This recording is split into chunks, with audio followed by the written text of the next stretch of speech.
드디어 우리가 이제 바울이 2차 전도여행에서 아테네까지 오는 그 장면을 봅니다. 오늘 본문의 말씀은 바울이 아테네에 도착해서 한 설교의 내용이 줄을 이루고 있습니다. 이거 유명한 아레오바고의 설교라고 합니다. 그래서 바울이 한 여러 설교들이 있지만 그 중에 가장 짜임새가 있고 논리적이고 가장 핵심적으로 쓴 바울의 설교를 볼 수가 있는데, 자, 2차 전도여행 때 바울이 북쪽 마케도니아 지방에서부터 오게 되죠. 마케도니아 크게는 둘로 나눕니다. 위에 북쪽에 마케도니아, 아래쪽에 남쪽에 아가야 지방. 근데 지금은 크게 세 수로 나눕니다. 마케도니아, 테살리, 아가야, 또 밑에 그 펠로폰네소스 반도가 따로 있게 되죠. 근데 바로 그 마케도니아에서 테살리 쪽에 그 데살로니가, 또 베레아, 여기에서부터 베레아에서 나와서 배를 타고 아테네까지 한 350km 정도 되는 길을 배를 타고 옵니다. 실라와 디모데 둘은 데살로니가와 빌립보에 보내고 아테네로 오라 해서 아테네에서 기다립니다. 근데 아테네까지 기다려도 오지 않으니까 다시 거기서 고린도까지 내려가는데, 고린도에서 그 실라와 디모데를 맞게 됩니다. 이제 그런 과정 속에서 이제 아테네로 들여오게 됩니다. 아테네야말로 고대 세계의 모든 문화의 중심지였죠. BC 한 400년, 300년 요 때부터 바로 이 바울이 갈 당시까지 그 한 400년의 기간 동안이 아테네의 극성기입니다. 소위 페리클레스라는 유명한 정치가가 나타나서 아테네를 가장 풍성하고 융성하게 만들었습니다. 물론 그도 이제 그가 정치를 잘하면서 모든 권력이 그에게 집중되니까 그 한 사람에게 권력이 집중되는 걸 원치 않던 아테네 시민들이 그 도편 추방제라고 하죠. 서로 투표를 해서 내쫓는 제도입니다. 페리클레스 본인도 쫓겨나게 됩니다. 이렇게 그 자기들의 그 자유함, 자기들의 마음대로 그 자율성 이런 것을 주장하는 그 아테네가 그 모든 문화적인 면에서 최고의 시대를 누리게 됩니다. 그러니까 이 조각도 그렇고 이 문학도 그렇고 철학적인 면에도 최고의 시대를 맞게 됩니다. 물론 로마가 이미 거기를 점령해서 로마 제국이 세워졌지만, 로마 제국은 그리스에게 문화적으로 종속되어 있습니다. 그래서 모든 그리스의 문화를 받아들이고 심지어는 그리스 신화까지도 전부 자기네 신화로 받아들이죠. 그래서 이름은 다르지만 그리스 신화에 나오는 모든 신들이 로마 신화에 다 있습니다. 다 있어요. 그리고 그들의 문화, 조각 다 받아들입니다. 그만큼 아테네의 문화가 중심이 되어 있죠. 그리고 그 아테네 그 극성기에 있었던 그 모든 것이, 특히 철학적인 것은 2000여 년이 지난 지금까지도 지금의 모든 여러 가지 사상 이런 게 다 있지만은 기본적으로 그 모든 것이 그 아테네 시대에 다 있습니다. 거기에서 벗어나지 못해서 그냥 그 변형들이에요. 어느 면에서는 인류의 모든 철학적 지식은 그때 다 이미 세팅이 됐다고 보고, 심지어는 수학도 마찬가지예요. 거기에서 피타고라스가 나오고 유클리드가 나오고 알키메데스가 나오고 다 수학도 마찬가지예요. 그때 이미 다 정립이 돼 있어요. 그러한 시대에 있었던 사람들이 있는 그곳에 바울이 간 겁니다. 그걸 하나의 장면으로 볼 수가 있는데, 이제 이태리 성수를 가는 사람은 보겠지만은 바티칸에 가면 시스틴 성당이 있고 거기에 옛날 교황의 집무실이 있습니다. 그 교황의 집무실에 한 방에 가면 엄청나게 큰 벽화가 있습니다. 라파엘로가 그린 벽화인데 아테네 학당, 그 에이튼 스쿨이라는 벽화가 있습니다. 그 벽화를 한번 잠깐 보고 이야기합시다. 이것이 한 면 전체를 차지하고 있습니다. 라파엘로의 가장 대표적인 작품 중에 하나예요. 근데 거기에 그리스의 모든 유명한 사람들은 여기에 다 나옵니다. 제일 정면에 주홍색 옷을 입은 사람은 플라톤입니다. 손으로 하늘을 가리키고 있어요. 플라톤이 그 이데아를 얘기합니다. 이상세계, 정신세계. 그래서 이 세상을 이원론으로 봅니다. 이 이데아의 세계와 현실 세계, 이 둘로 나눠봐요. 이데아의 세계는 정신세계, 하늘을 가리키고 있거든요. 근데 이 라파엘로가 그림을 그릴 때, 특히 이 아테네 학당에서는 그리스의 어떤 사람을 그리는데 현존하는 그 당시에 자기가 아는 사람들 얼굴을 대체해서 그렸어요. 그래서 플라톤의 얼굴은 다빈치의 얼굴입니다. 다빈치의 초상화 보면 똑같이 생겼어요. 그 오른편에 하늘색 옷을 입은 사람은 플라톤보다 훨씬 젊은 아리스토텔레스입니다. 아리스토텔레스는 이론론을 주장을 했어요. 이원론이 아니에요. 현실 세계만을 중심적으로 이야기를 했습니다. 근데 결국 그 그리스의 철학은 플라톤을 중심으로 한 이원론 사상이 다수를 차지하기 시작을 합니다. 그 플라톤에서부터 다섯 번째 사람, 이 바깥쪽을 쳐다보고 있는 갈색 옷을 입은 사람, 손을 이렇게 들은 사람, 그 갈색 옷 이렇게 보면 갈색 옷 사람이죠. 그 사람이 소크라테스예요. 소크라테스고 그 소크라테스가 손을 내밀어서 막 얘기하고 있는데 그걸 듣고 있는 사람 중에 머리에 투구를 쓰고 있는 사람은 알렉산더 대왕입니다. 그리고 바로 그 밑에 한 여인이 있는데 유명한 여자 철학자가 거기 있고 그 아래쪽에 가면 뭐 책에다가 이렇게 쓰고 있는 사람이 있죠? 그 사람이 피타고라스예요. 피타고라스.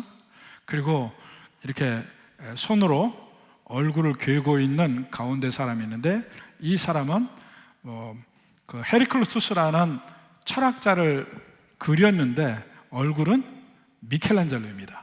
미켈란젤로고 그 다음에 오른쪽에 가서 봅시다.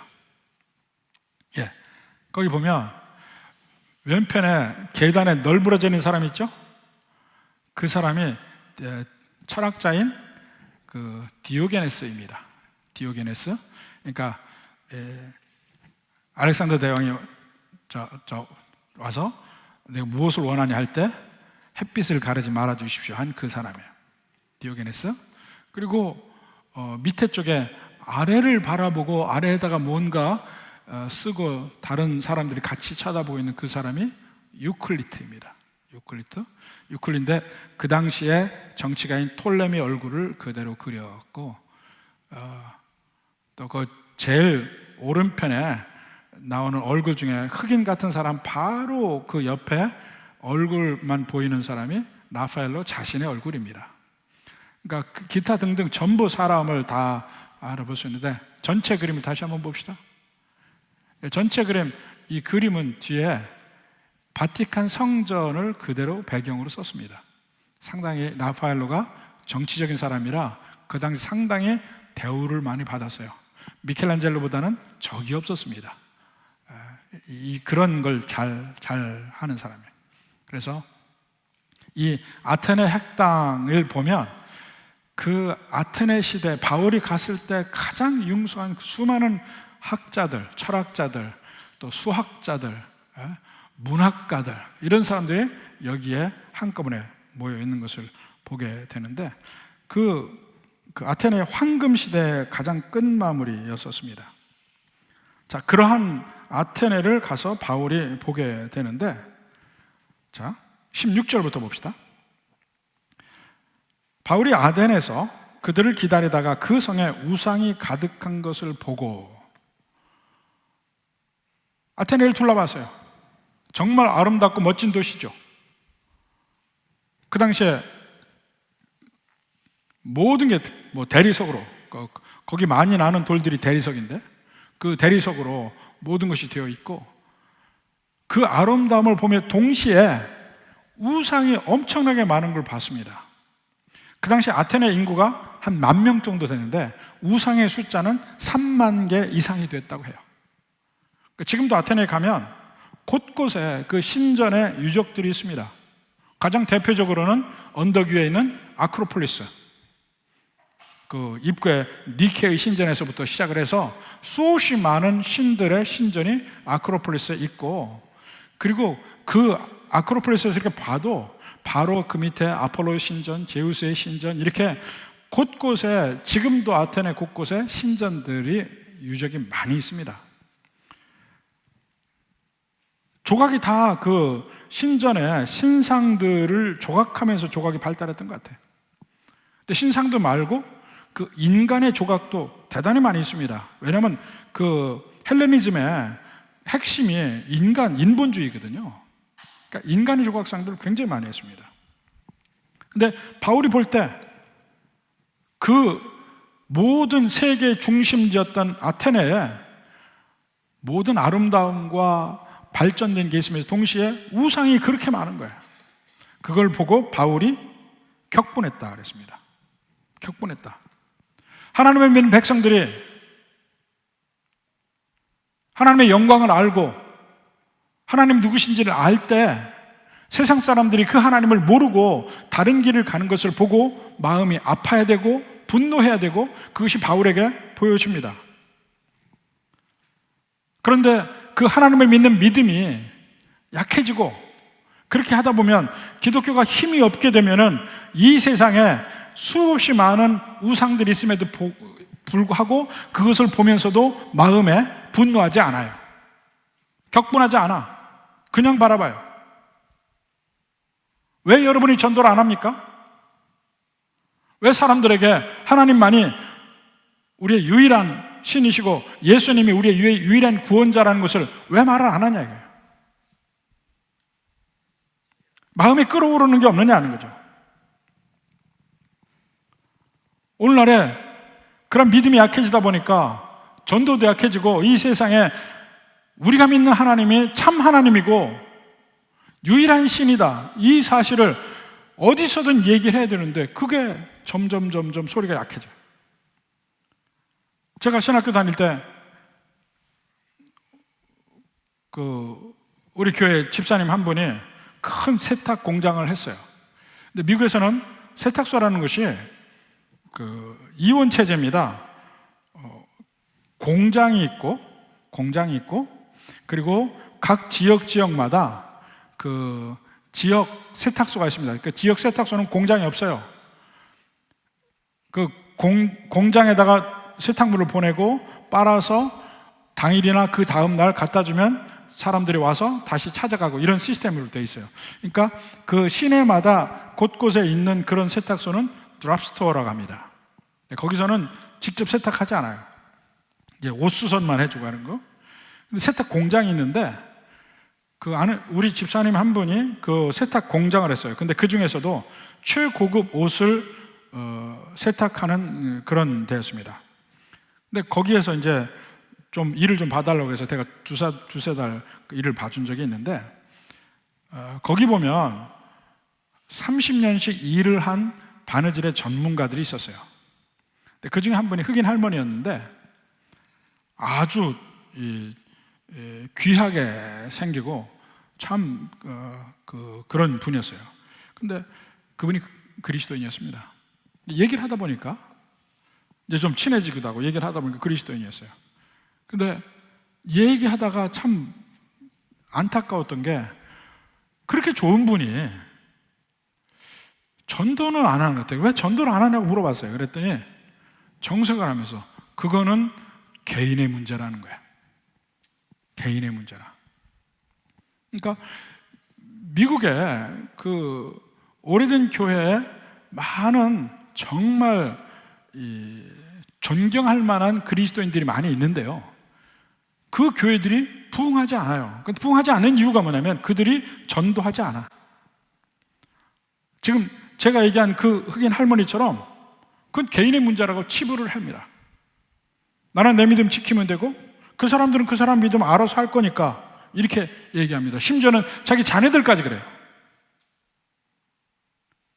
그래서 몇 번이고 제가 그건 아니다 하고 얘기를 했음에도 불구하고 그렇게 살아요. 근데 그 과연 성경에 나오는 예수님을 제대로 믿고 사는 삶인지 모르겠다 이겁니다. 바울 보세요. 안 믿는 사람들이 그렇게 하는 걸 보고 마음에 격분했다고 그랬어요. 내가 참 하나님을 믿을 때 믿지 않은 사람들의 행태를 보고 내가 분노하지 않느냐? 내가 분노할 수밖에 없는 이유는요, 그들도 하나님의 피조물들이거든. 그들도 하나님이 사랑하는 사람들이거든요. 그럼에도 불구하고 그들이 다른 길을 가고 하나님을 알지 못하고 하나님을 거부하고 우상을 섬기고 우상에게 절을 할 때 분노해야 합니다. 분노하지 않는다는 사실은 내가 과연 참 하나님을 믿고 있는지 다시 한번 생각해 봐야 돼요. 바울 격분했습니다. 격분해서 어디서든지 그 하나님을 말하기 시작합니다. 17절부터 봅시다. 회당에서는 유대인과 경건한 사람들과 또 장터에서는 날마다 만나는 사람들과 변론하니. 바울이 두 군데에서 변론하죠. 하나는 회당, 아테네도 유대인들이 많이 사니까 유대인들의 회당이 있습니다. 시나고그. 거기서 유대인들과 경건한 사람들, 여기서 경건한 사람이란 언제나 유대인이 아닌데 이방인인데 유대교로 들어온 사람들을 경건한 사람이라고 해요. 하나님을 찾는 사람들이니까. 그들과 변론하고, 장터에서는 날마다 만나는 사람들과 변도한다. 이 장터라는 것이 아고라라고 그랬잖아요. 아고라. 유럽에 북아프리카를 포함해서 유럽의 모든 도시는 이 광장 문화입니다. 광장이 꼭 있습니다. 시내 한가운데 광장이 있고 그 광장 앞에 대부분 시청이라든가 이런 관공서도 거기에 있어요. 그리고 모든 식당도 그 둘레 있고 카페도 거기 있고 거기가 다 모임 장소예요. 그게 원래 아고라에서부터 출발한 거예요. 고대 도시는 전북 가운데 아고라가 있습니다. 그 아고라가 모든 사람들이 모이는 곳이고 거기가 시장이기도 하고 그들이 저녁 먹고 산책하는 것도 아고라에서 산책해요. 지금도 광장에서 다 사람들이 모이는 데입니다. 그리고 거기서 사람들을 만나면 이런저런 얘기를 하고 하는데 거기서 계속해서 바울이 변론했다. 예수님에 대해서 증거하고 유일하신 창조주 하나님을 이야기를 한 겁니다. 그러다가 이제 18절부터 봅니다. 어떤 에피쿠로스와 스토아 철학자들도 바울과 쟁론할세. 어떤 사람은 이르되 이 말쟁이가 무슨 말을 하고자 하느냐 하고 어떤 사람은 이르되 이방신들을 전하는 사람인가 보다 하니 이는 바울이 예수와 부활을 전하기 때문이다. 예수와 부활을 전했다. 바울이 전하는 핵심은 예수에 대해서 이야기했고 예수님의 부활에 대해서 얘기했어요. 복음의 핵심 두 가지 뭐라고 그랬죠? 예수님이 누구신가? 그 예수님이 무엇을 하셨는가? 이 두 가지예요. 예수님 누구신가는 하나님이신데 이 땅에 우리를 구하러 인간으로 오신 분이다. 무엇을 하셨는가? 고난받고 십자가에 돌아가셨는데 아버지 하나님께서 그를 살리셔서 부활했다. 그래서 승리했다. 이게 복음의 가장 엑기스 핵심이라고 했습니다. 예수님에 관한 것. 그걸 증거한 거예요. 예수와 부활을 증거했다. 근데 그들과 쟁론하는 사람이 주로 누구냐면 에피쿠로스와 스토아 철학자라고 했거든요. 에피쿠로스를 다른 말로 하면 쾌락주의자들이라고 합니다. 스토아 철학은 금욕주의라고 이야기합니다. 근데 이 둘 다 사실은 플라톤의 사상에서부터 나옵니다. 플라톤이 이 세상을 이원론 쪽으로 봅니다. 현실 세계와 이상 세계, 이데아의 세계가 지금 현실의 세계, 그리고 이데아의 세계는 정신적인 거야. 이 세상은 물질적인 거야. 그렇게 이원론으로 보는데 에피큐리안들도 스토아 철학자들도 전부 이원론에 근거해서 자기들 나름대로 발전시킨 철학이에요. 에피큐리안들은 정신세계, 물질세계가 완벽하게 나눠졌다면 우리가 지향하는 바는 정신세계인데, 물질세계와 완전히 나눠져 있다면 이 물질세계에서 이 물질을 가지고 내가 무슨 짓을 한들 정신세계에 아무런 영향을 미치지 않는다. 그러니까 물질세계에서는 내 마음대로 한다. 이게 쾌락주의의 근본이에요. 그러니까 그게 이제 에피큐리안들의 그 이야기고, 금욕주의는 스토아 철학에서는 정신세계와 물질세계가 나뉘는데, 중요한 건 정신세계고, 이 정신세계에 우리가 더 발전적으로 함량이 돼야 되는데, 그러기 위해서는 이 물질적인 것을 죽여야 된다. 이것이 금욕주의의 발상입니다. 그래서 금욕주의로 가는 거예요. 금욕주의를 할 때 정신세계가 더 우리가 발전이 된다고 생각을 하기 때문에. 그리고 스토아 철학은 그러니까 모든 것에 신적인 요소가 들어있다는 거야. 그러니까 범신론적이에요. 그에 반해서 에피큐리안들은 무신론적이야. 현실적이야. 현실 중심.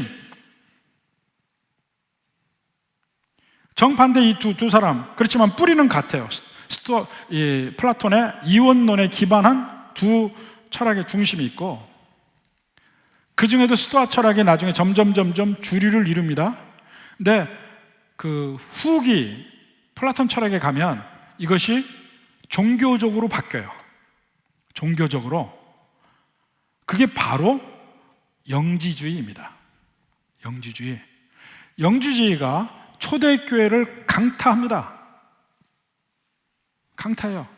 그래서 예수님이 이 세상에 육체로 오신 것도 부인하는 사람들이, 아니면 구세주가 어떻게 이 악한 물질인 이 몸을 입고 오느냐, 아니다, 그걸 부인하는 이단도 생기기도 하고, 또 금욕주의적임이 들어가니까 이제는 고린도전서 보세요.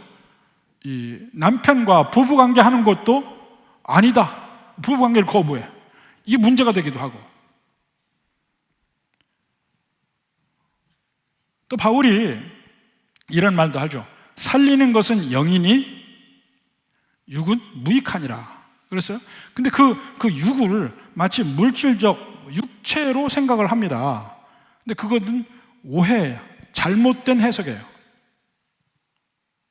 그래가지고 자꾸 금욕을 하고 금식을 하고 이렇게 하면 내가 정신세계가 더 좋아진다고 생각하는데, 그거는 절대 아닙니다. 절대 아니에요. 거기서 바울이 이야기할 때 육이라 하는 것은 이 하나님과 관계없는 모든 인간적인 것을 한꺼번에 통칭해서 육이라 하거든. 물질세계가 아니에요. 심지어는 정신세계조차도 육이에요. 하나님과 관계없는 것은. 영과 육으로 갈라서 바울이 이야기할 때는 이 플라톤 철학에서 얘기하는 정신과 물질이 아니라고요. 자꾸 그런 식으로 잘못 이해를 하는 거예요. 그들과 논쟁이 붙었잖아요. 그래서 그들과 함께 아레오파고로 갑니다. 아고라에서 이야기하다가, 지금도 이 아크로폴리스 밑에 가면 아고라의 옛 아고라 터가 있고, 그 아고라에서 약간 올라오면 아레오파고라는 곳이 있습니다. 19절에 봅시다. 그를 붙들어 아레오파고로 가며 말하기를, 거기서 이야기를 하라고 합니다. 자, 얘기를 하려고 하는데, 이 사람들은 어떤 사람들이냐면 21절에 모든 아덴 사람과 거기에서 나그네된 외국인들이 가장 새로운 것을 말하고 듣는 것 이외에는 달리 시간을 쓰지 않음이더라. 그 당시에는 모든 일을 누가 했냐면 노예들이 했어요. 노예들이 그냥 육체 노동적인 것만 한 게 아니고, 소위 사업을 경영하는 일, 격리하는 일, 하여튼 그 고급의 인력조차도 전부 다 노예들이 했습니다. 그럼 자유시민들은 뭐 합니까? 말장난만 하는 거야. 철학적 담론만 가지고 이야기하는 거야. 그러니까 수없이 많은 소크라테스와 플라톤과 아리스토텔레스와 또 많은 소피스트들이 있고 그들이 전부 자유인들. 물론 어떤 사람들은 그 중에 노예도 있긴 했지만 대부분이 자유인들이라고. 그들은 그거밖에 소일 거리 없어. 나머지는 다 노예들이 하니까. 근데 얘기하다 자기들끼리 얘기하고도 지칠 때쯤 전혀 새로운 아이디어를 가지고 바울이 온 거예요. 그 얘기도 한번 들어보자. 그래서 아레오바고로 간 겁니다. 아레오바고라는 말이 아레스의 언덕이라는 뜻인데, 아레스가 로마의 신으로 얘기하면 마르스라는 군신입니다. 군신, 군대의 신. 근데 하여튼 거기가 이름이 그렇게 붙여졌는데, 항상 거기에 모여서, 그러니까 그곳은 그 당시로 얘기하면 최고의 세계적 석학들이 모여서 담론을 하는 곳이 아레오바고예요. 거기 바울이 쓴 겁니다. 거기서 얘기를 하죠. 그래서 드디어 거기서 바울이 설교를 하는데, 그 바울의 설교가 나중에 이제 아그리빠 왕 앞에서도 이야기하고 이런 모든 바울이 하는 말들이 여러 군데 나오지만, 가장 짜임새 있고 가장 논리적이며 가장 설교의 그 모델에 가까운 그 바울의 설교가 이 아레오바고의 설교입니다. 그래서 그걸 한번 같이 보겠습니다. 22절부터 봅니다. 22절에 바울이 아레오바고 가운데 서서 말하되, 여기서부터 이제 시작을 하죠. 근데 제일 처음에는 일종의 웜업 퀘스천이라고 그래요. 여러분 우리 구역 공과도 보면 제일 앞에 도입을 위한 질문 한 2개씩 나오잖아요. 그게 일종의 웜업 퀘스천이거든요. 주제로 들어가기 전에 한번 워밍업 하는 단계. 바울도 바로 그걸 합니다. 아덴 사람들아, 너희를 보니 범사에 종교심이 많도다. 먼저 그들의 마음에 부드럽게 다가갑니다. 긍정적인 이해, 종교심이 참 많구나. 내가 두루다니며 너희를 위한 것들을 보다가 알지 못하는 신에게라고 새긴 단도 보았으니. 바울이 아테네를 다니다 보니까 여기 제우스 신전, 아폴로 신전, 헤르메스를 위한 것, 여러 신전이 쭉 있어요. 그런데 그 중에 한 신전에 보니까 그 밑에 알지 못하는 신에게라는 말까지 있단 말입니다. 신전을 3만 개씩이나 하는데도 불구하고, 있는 대로 모든 신을 다 섬김에도 불구하고, 그래도 그들의 마음에 우리식으로 얘기하면 껄쩍지근한 게 있어. 이 신들 말고도 또 있을 거다 이거야. 그래서 그 이름은 알지 못하지만 우리가 알지 못하는 그 신에게까지 경배하게 되는 그런 일까지 있단 말입니다. 근데 거기서 바울이 그 알지 못하는 신에게라는 그 주제를 잡은 겁니다.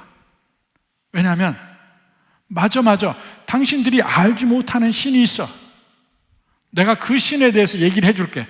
그 분이 바로 우리가 믿는 하나님이야. 그 얘기를 하는 겁니다. 자, 그러면서 이제 얘기를 하는데, 하나님에 대해서 얘기합니다. 근데 언제나 하나님에 대해서 얘기를 하면 바로 거기에 붙는 것이 인간에 대한 이야기도 같이 들어갑니다. 언제나 둘은 동전의 앞뒷면과 같이 얘기를 해요. 근데 우선적으로 하나님에 관한 이야기를 합니다. 자, 봅시다. 24절부터 봅니다. 하나님을 제일 먼저 창조주라고 소개를 합니다. 우주와 그 가운데 있는 만물을 지으신 하나님께서는 천지의 주재신이 손으로 지은 전에 계시지 아니하시고 또 무엇이 부족한 것처럼 사람 손으로 섬김을 받으시는 것이 아니니. 이 말이 창조주 하나님에 대해서 얘기하는데요, 이 말이 어디서 나옵니다. 어디에 나오냐면 스데반의 설교에 나옵니다. 원래는 솔로몬이 성전을 봉헌할 때 나왔던 얘기예요. 근데 스데반의 설교에 나와요. 그래서 많은 사람들이 이야기하기를 바울이 스데반을 죽이기 위해서 함께 거기 동참했지만 그때 스데반이 한 설교가 바울의 뇌리에 꽂혔을 거다 생각을 해요. 그가 이야기할 때 하나님은 이렇게 손으로 지은 신전에 계시지 않는다, 그 얘기를 하는 겁니다. 천지 만물을 지으신 하나님, 이 천지 위에 계신 하나님이기 때문에 그렇다는 겁니다. 그리고 사람의 손으로 섬김받는 것도 아니다. 하나님은 그런 분이 아니다. 근데 많은 경우에 이 일반적으로 그 신을 믿을 때 마치 신이 인간의 섬김이 필요한 존재로 인식이 됩니다. 자, 이걸 드려야 신이 이 음식을 먹고 기분이 좋아져서 우리에게 복을 내릴 거다. 우리의 섬김이 필요한 신이에요. 그런 신이 우리가 섬길 때 그렇게 많이 생각을 한다니까. 그래서 신과 give and take를 해. 내가 당신에게 이걸 주어서 당신을 기쁘게 할 테니까 당신은 내게 이걸, 내가 원하는 이것을 주시오. 이게 섬기는 많은 내용들입니다. 근데 바울은 뭐라 합니까? 하나님은 창조주이셔. 이 세상 모든 만물을 지으신 분이고, 그러니까 이 신전에 계시도 않고 우리의 손길이, 우리의 도움이 필요한 분도 아니다. 이걸 제일 먼저 이야기하는 겁니다. 그러니까 스토아 철학자는 누구라고 그랬어요? 범신론자들. 곳곳에 다 신성이 내재되어 있다는데 그것 아니야. 그 위에 창조주가 계셔. 에피큐로스는 무신론자잖아요. 아니, 창조주가 계셔. 양쪽에 다 그 말을 하는 겁니다. 그러면 자연이 인간에 대해서 뭐라 얘기하는 겁니까? 우리는 피조물이라. 우리는 하나님의 피조물이라. 이 얘기가 거기 들어간 겁니다. 두 번째로 하나님에 대해서 얘기하는 건 뭐냐면, 그 창조주가 창조하고 끝나는 게 아니고 창조 이후에 지금까지도 이 세상을 주관하고 주재하고 통치하고 계신다는 얘기입니다. 25절 후반부 봅시다. 이는 만민에게 생명과 호흡과 만물을 친히 주시는 이심이라. 생명을 주셨죠. 그리고 인류의 모든 족속을 한 혈통으로 만드사, 아담에서부터 나왔으니까 만드사 온 땅에 살게 하시고 그들의 연대를 정하시고 거주의 경계를 한정하셨고, 그러니까 창조주이시고 그분은 지금도 우리의 삶을 주관하시는 분, 서스테이너라고 합니다. Creator and Sustainer. 신의 존재를 믿는 사람들도, 어떤 사람들은 그렇게 얘기합니다. 신이 이 세상 천지를 만들었을지 모르지만 그 위에는 일체 인간 생활에 개입하지 않으신다, 이렇게 믿는 사람들도 있어요. 근데 바울은 뭐라 합니까? 천만에 그 이후에 우리의 모든 삶도 하나님이 주관하고 계신다는 거예요. 그리고 그분이 창조주이시고 지금 모든 이 세상을 주관하고 계시는 그분이 그분의 자녀, 그분의 소생, 인간을 찾으신다는 거예요. 거기 보십시다. 27절.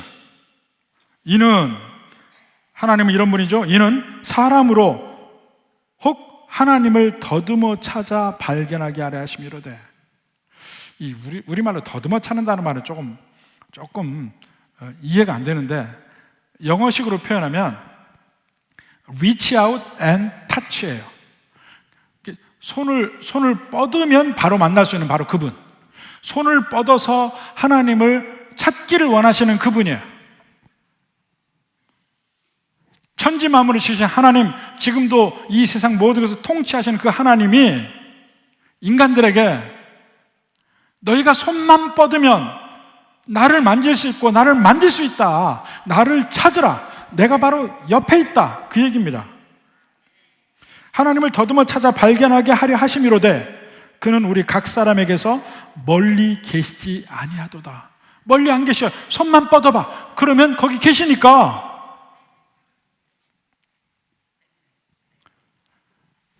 우리가 하나님의 피조물이라는 사실이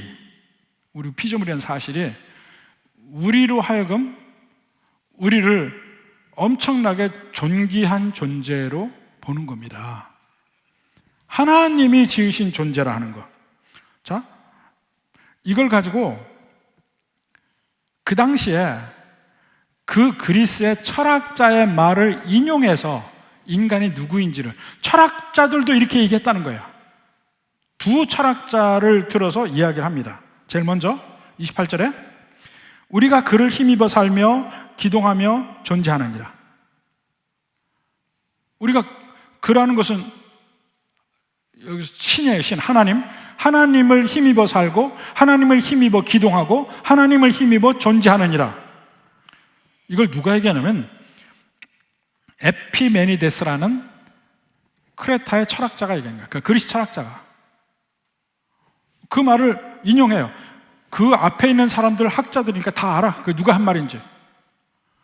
당신들 철학자들 이 말 했지 않냐. 하나님을 힘입어 살고 하나님을 힘입어 기동하고 움직이고 하나님이 힘입어서 존재하느니라. 또 너희 시인 중에 어떤 사람 말과 같이, 이제 또 다른 사람의 얘기입니다. 이야기는 그 아라투스라는 이 시실리아 사람인데, 시실리아 철학자인데, 그때도 거기 다 그리스예요. 우리가 그의 소생이라. 자녀란 말입니다. 그냥 피조물이 아니야. 그냥 자녀야. 하나님의 자녀라. 우리가. 바울이 한 말이 아니고 그리스의 철학자들이 그렇게 얘기했다는 거야. 신의 자식이라.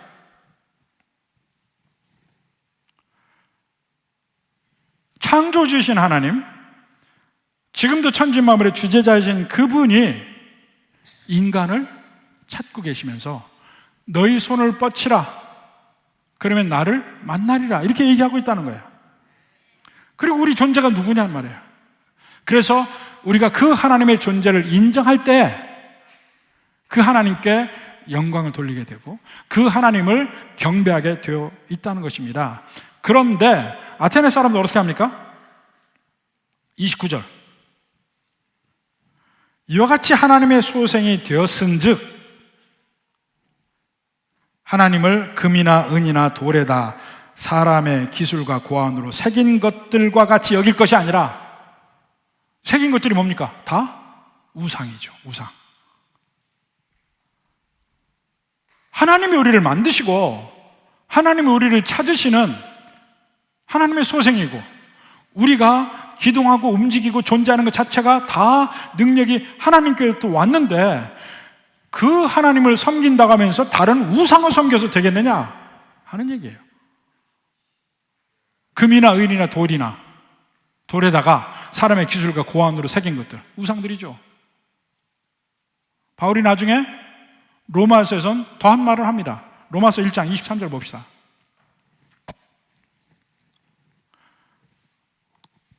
썩어지지 아니하는 하나님의 영광을 썩어질 사람과 새와 짐승과 기어다니는 동물 모양의 우상으로 바꾸었느니라.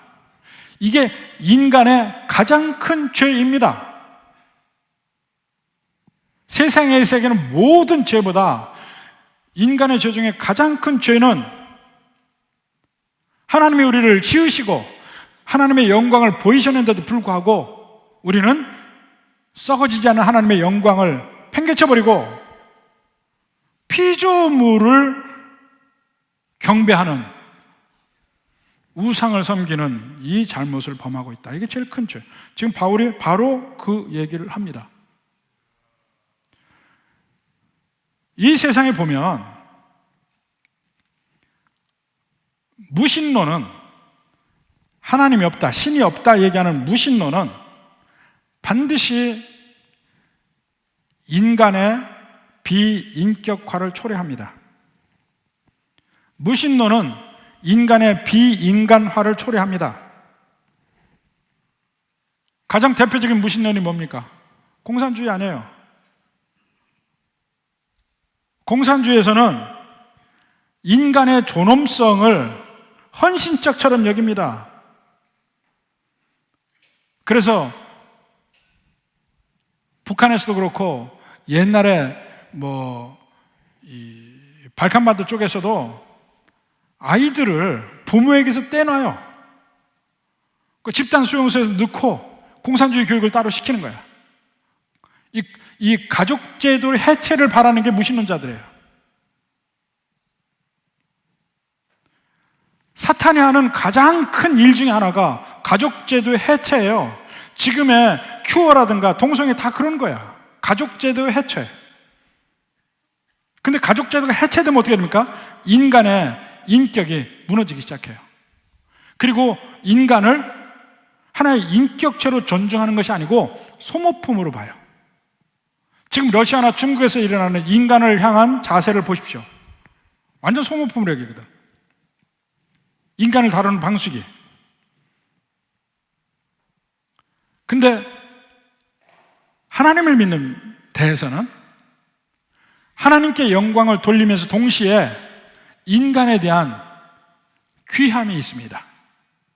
인간의 존엄성이 회복이 되고 하나님의 형상을 입은 자로서 인간을 존중하고 이런 면이 일어나게 되어 있어요. 그러니까 하나님이 우리의 심령이나 우리 사회에 하나님의 존재가 회복이 될 때 인간의 존엄성도 함께 회복이 됩니다. 이게 같이 가는 거야. 창조자 하나님을 잊어버리고 인간이 세운 신들을 세우는 그리스 신화에 갈 때는 그 그리스 신화의 신들이 어떤 존재입니까? 인간보다 못한 존재들이에요. 오히려 그 이후로 그리스 신화를 왜 그렇게 깊이 있게 공부하냐면 그리스 신화에서 인간의 본질을 보거든. 신들의 모든 행동을 통해서 인간의 본질을 봅니다. 그래서 그 신화를 공부하는 거예요. 근데 그 본질은 존엄성이 없습니다. 악하기 짝이 없어요. 자기가 원하는 대로 하는 거예요.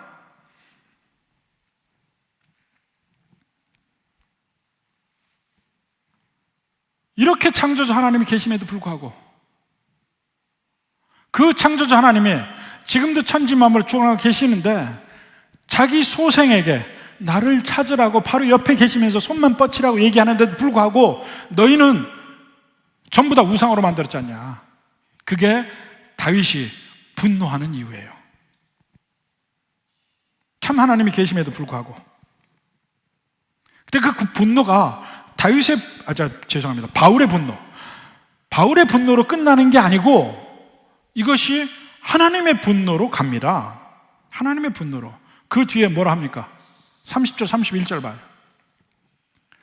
알지 못하던 시대에는 하나님이 간구하셨거니와. 이제까지 바울이 아테네에서 하나님을 선포하고 그 예수님의 부활을 선포하기 전까지는 알지 못했으니까 이제까지는 그렇다 치자. 이제는 어디든지 사람에게 다 명하사 회개하라 하셨다. 이제 다 알리는 거야. 복음이 증거되는 거야. 증거된 이후에는 가만히 있으면 안 돼요. 회개해야 돼. 회개를 안 하면 심판으로 가는 거예요. 그러니까 복음이 증거되는 그 자체가 그냥 구원받고 천국 가라가 아닙니다. 거부할 때는 지옥으로 가는 마치 키질하는 일이에요. 복음이 증거되는 일이. 천국과 지옥으로 가르는 일이 복음이 증거될 때 있는 일입니다. 회개해야 된다는 거야. 이 세상 모두 우상보다 하나님을 더 귀히 여겨야 한다는 것입니다. 그렇게 해서 회개하라는 것까지 바울의 설교가 마쳐집니다. 가장 완벽하게 조직이 되어 있는 설교의 모형이에요. 근데 그 결과는 어떻게 됩니까? 32절부터 봅시다. 그들이 죽은 자의 부활을 듣고, 부활에 대해서 어떤 사람은 조롱하고, 에이 부활이라는 게 어디 있어, 말도 안 되는 소리 한다 하고 갚버리는 거야. 어떤 사람은 이 일에 대해 내 말을 다시 듣겠다, 믿어지진 않아. 근데 마음에 좀 관심이 있네, 나중에 들을게 하고 가는 겁니다. 이에 바울이 그들 가운데서 떠나매, 이제 끝났죠. 떠나매 몇 사람이 그를 가까이 하여 믿어요. 그 중에 이제 디오누시오, 다마리 같은 사람이 있다 얘기하는데 몇 명 믿은 사람이 없어요. 그 많은 곳에서 그 많은 사람들이 있는데 바울의 최고의 명설교가 있음에도 불구하고 믿는 사람은 오히려 데살로니가나 베레아보다 못해요. 그럼 바울이 설교를 잘못했느냐? 그건 아닙니다. 듣는 그들의 마음밭이 잘못됐다는 거예요. 그것을 예수님이 뭐라 합니까? 마태복음 13장에 씨 뿌리는 자에 비유해서 천국의 비밀을 얘기한 겁니다. 씨를 뿌린 자가 씨를 뿌리러 나가는데 씨가 저러는 길가에, 더러는 가시덤불 위에, 더러는 얇은 흙이 덮인 바위 위에 떨어졌는데 거긴 다 결국은 씨가 안 나. 좋은 땅, 일부의 좋은 땅에서만 짝이 나고 열매를 맺는데 100배, 60배, 30배 열매를 맺는다. 이게 천국의 비밀이라니까요. 예수님이 복음을 증거할 때도 대다수의 사람이 안 믿었어요. 바울이 최고의 명설교 했는데도 대다수의 사람이 안 믿었어요. 거기에 천국의 비밀이 있는 겁니다. 여러분 전도할 때 많은 경우에 안 믿죠. 조롱하기도 하고 오히려 관계가 이상해지기도 하고, 내가 능력이 부족해서 그들을 전도하지 못하는구나, 그렇게 생각하지 마세요. 예수님도 있고 바울도 있습니다. 그들의 마음밭이 더 문제인 거예요. 여러분 실망할 거 없습니다. 끊임없이 증거해 보세요. 그 중에 좋은 밭이 나온다니까. 많은 사람들이 안 믿어도 실망하지 말아야 됩니다. 조롱하며 가는 사람, 다음에 다시 또 다음에 이렇게 얘기하는 사람들도 있지만, 믿게 되는 몇몇 사람들, 그 사람들이 목표라는 것이죠. 때를 얻든지 못 얻든지 복음이 증거돼야 합니다. 그리고 그 중에 믿는 사람 통해서 하나님은 100배, 60배, 30배 열매를 맺으실 겁니다. 이 세상에 믿지 않는 사람들이 우상을 향해서 가는 걸 보고 여러분 마음에 아무런 감흥이 없다면 여러분 회개하셔야 돼요. 분노해야 돼. 세상에 돌아가는 일에 대해서, 믿지 않는 길로 가는 거에 대해서. 그리고 복음을 있는 그대로 이야기할 수 있어야 합니다.